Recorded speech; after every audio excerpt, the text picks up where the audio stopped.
Good morning, friends. We continue our reading this morning of the book of First Samuel. Thank you for joining us as we read together this morning. Please do take a moment to post a greeting, share a comment, let us know that you are here with us. It's early on this Wednesday morning. It is 6:29. We'll start as we always do by taking a look at the big picture before us in 2 seconds.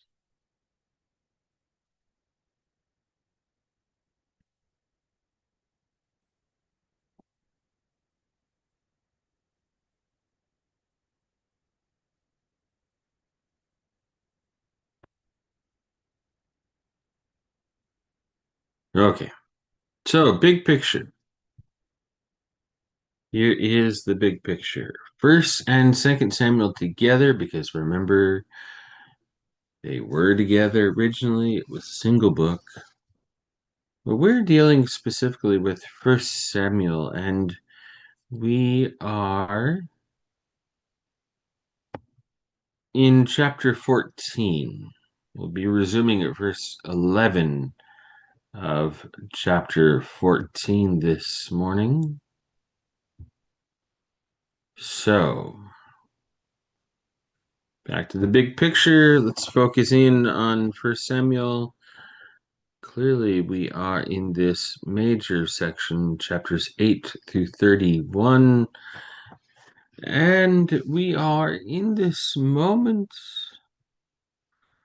where already we have heard in chapter 13 that there will be a new king because Saul has been humbled because of his lack of obedience to God and to Samuel.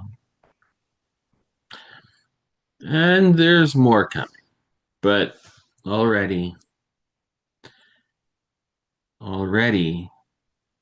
Saul's demise has begun.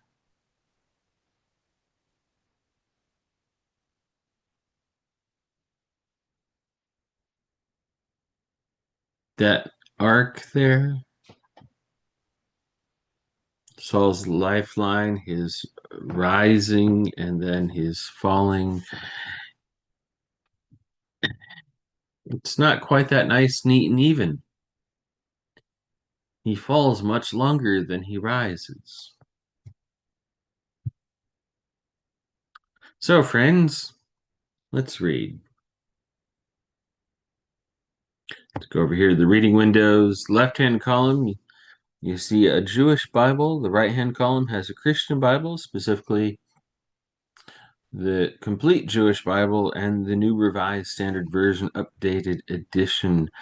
I will use the right-hand column primarily to point out the discrepancies, not discrepancy, the differences, let's put it that way, between Jewish biblical language and Christian biblical language so that we know what it is that we are reading. Sometimes persons, places, and things are known by slightly or significantly different names in Jewish biblical language than in Christian biblical language. Verse 11 is our starting point this morning. So let's scroll down here. Verse 11, there it is.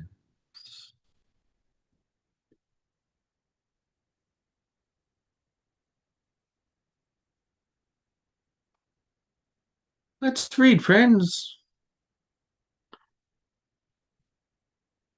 I haven't done a sound check yet. I should do a sound check.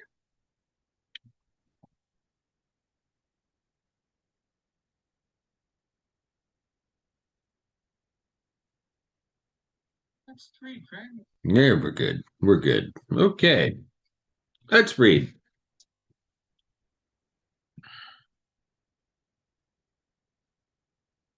So both of them let their presence Both of them, this is Jonathan and his armor bearer.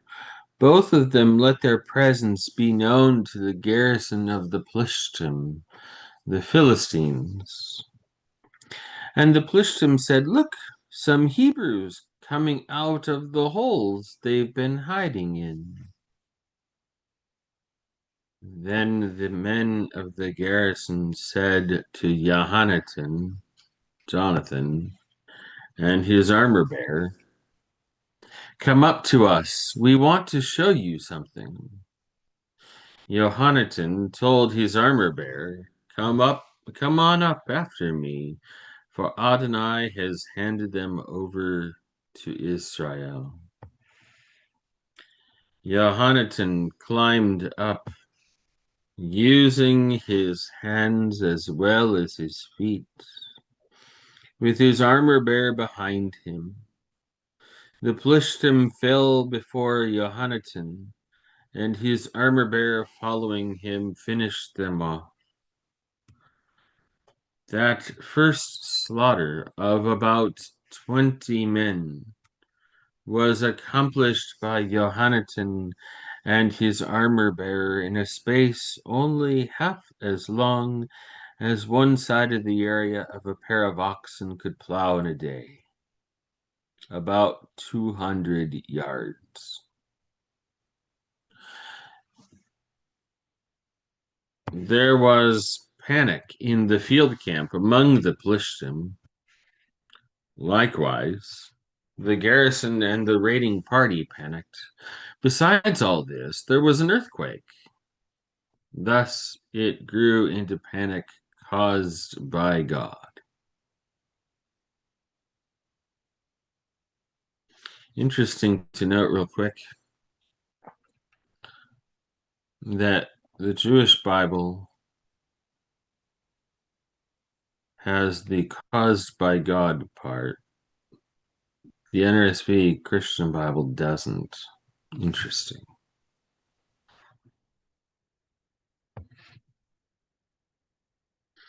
Shaul's is Saul. Shaul's men on watch at Gibeah of Benjamin, could see the enemy camp scattering and running in all directions. Shaul ordered the forces with him to call the roll and see who was missing. So they called the roll and found Jonathan and his armor bearer not present. Shaul told Ahijah, "Bring the ark of God here." For at that time the ark of God was with the people of Israel. But while Shaul was talking to the Kohen, the priest, the uproar in the camp of the Plishtim continued and kept getting louder. Shaul said to the Kohen, "Put your hand down." Shaul and the entire force with him assembled and went into battle. But they found the Plishtim all fighting each other in utter confusion. The Hebrews from the surrounding countryside, who had previously been with the Plishtim and had gone up with them into the camp, deserted and went over to Israel with Shaul and Jonathan. Likewise, on hearing that the Plishtim were fleeing, all the men of Israel who had hidden themselves in the hills of Ephraim, pursued them in battle. So Adonai saved Israel that day, and the battle spread as far as Beth-aven. Israel's soldiers had been driven to exhaustion that day, but Shaul issued this warning to the people: "A curse on any man who eats any food until evening, when I have finished taking vengeance on my enemies. So none of the people even tasted food. Now the people came to a forest where there was a honeycomb on the ground. When the people had entered the forest, they saw there the honeycomb with honey dripping out. But no one put his hand to his mouth because the people feared the oath. But Johannatan hadn't heard his father charging the people with the oath. So he put out the end of the staff in his hand, dipped it in the honeycomb, and raised it to his mouth, whereupon his eyes lit up. But one of the people said in response, "Your father strictly charged the people with an oath. A curse on any man who eats any food today, even though the people are fainting with hunger." Johannatan answered, "My father has brought trouble to the land. Just look how my eyes have lit up because I tasted a little of this honey. How much greater would the slaughter of the Plishtim have been today than if the people had eaten freely of the spoil they found with their enemies?" That day they had attacked the Plishtim from Michmash to Ajalon. But the people were very exhausted. So the people rushed at the spoils, seizing sheep, cows, and calves, slaughtering them on the ground, and eating the flesh with the blood. Shaul was told, "Look how the people are sinning against Adonai, eating with the blood." He said, "You have not kept faith. Roll a big stone to me immediately." Now Shaul said, "Go around among the people and tell them each of you is to bring his cow and his sheep and slaughter them here, then eat. Don't sin against Adonai by eating with the blood." So each person brought his animal with him that evening and killed it there. Shaul erected an altar to Adonai. It was the first altar that he had erected to Adonai. Shaul said, "Let's go down after the Plishtim by night. We'll plunder them until dawn. We won't leave one of them alive." They answered, "Do whatever seems good to you." But the Kohen said, "Let's approach God here." Shaul consulted God. "Should I go down in pursuit of the Plishtim? Will you hand them over to Israel?" But he didn't answer him that day.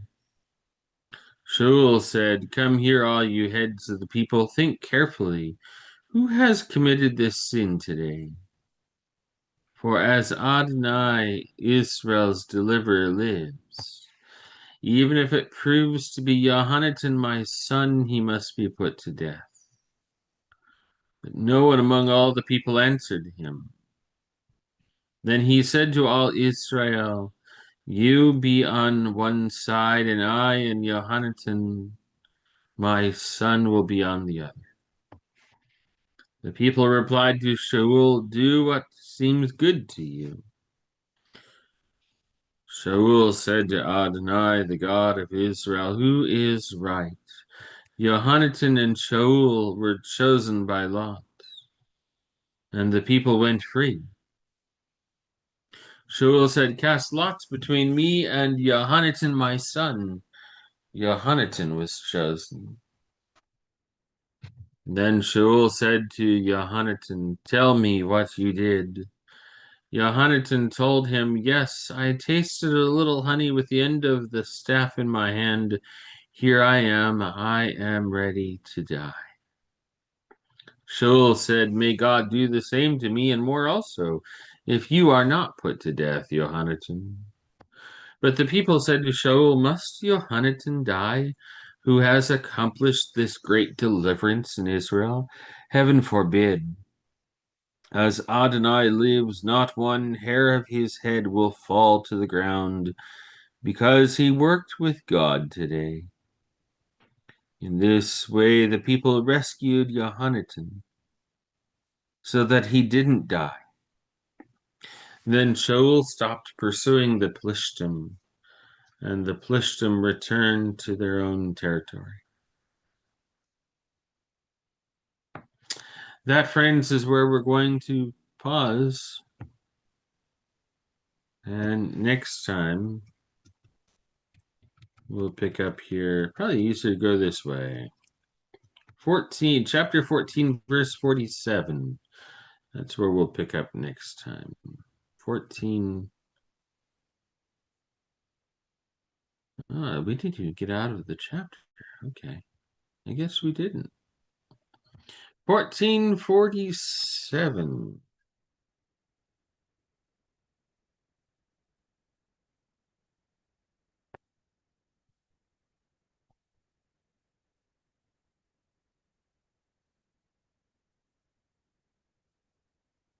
That sound right? Yeah, it does.